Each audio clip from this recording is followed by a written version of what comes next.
আসসালামু আলাইকুম, সবাই কেমন আছেন? আশা করি অনেক ভালো। দেখতে পাচ্ছেন রঙিন মাছ। এর আগে অনেকবার ভিডিওতে আমি দেখাইছি।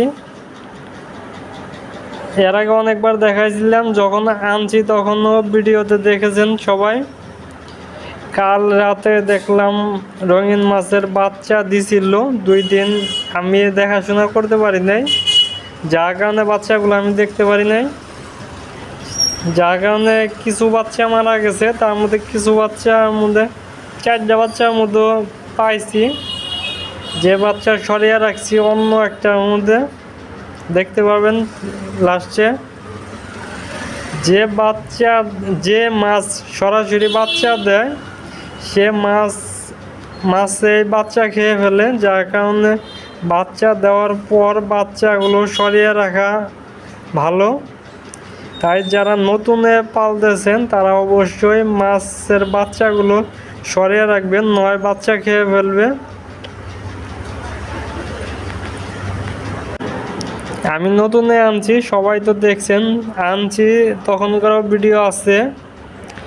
তো অনেকে বলে মাছ কোন সময় বাচ্চা দেয়। আমি এর আগে শুনছিলাম পানি পাল্টানোর পরে মাছে বাচ্চা দেয়, আর আমি এটাও পাইলাম যে পানি পাল্টানোর পরে মাছে বাচ্চা দেয়। আল্লাহর মধ্যে অল্প দিনে আমি বাচ্চা পাইছি। মাছগুলো অনেক বড় ছিল, যার কারণে যারা জানেন না কোন সময় বাচ্চা দেয় তারা অবশ্যই জেনে নেবেন।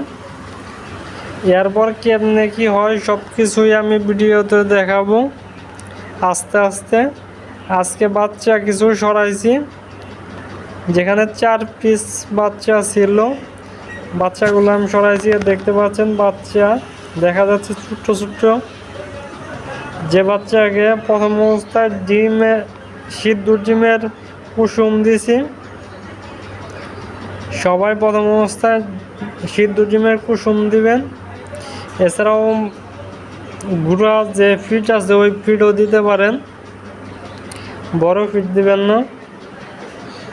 সম্পূর্ণ ভিডিও দেখার জন্য ধন্যবাদ। পাশে থাকবেন নতুন আপডেট ভিডিও পাওয়ার জন্য। ধন্যবাদ সবাইকে।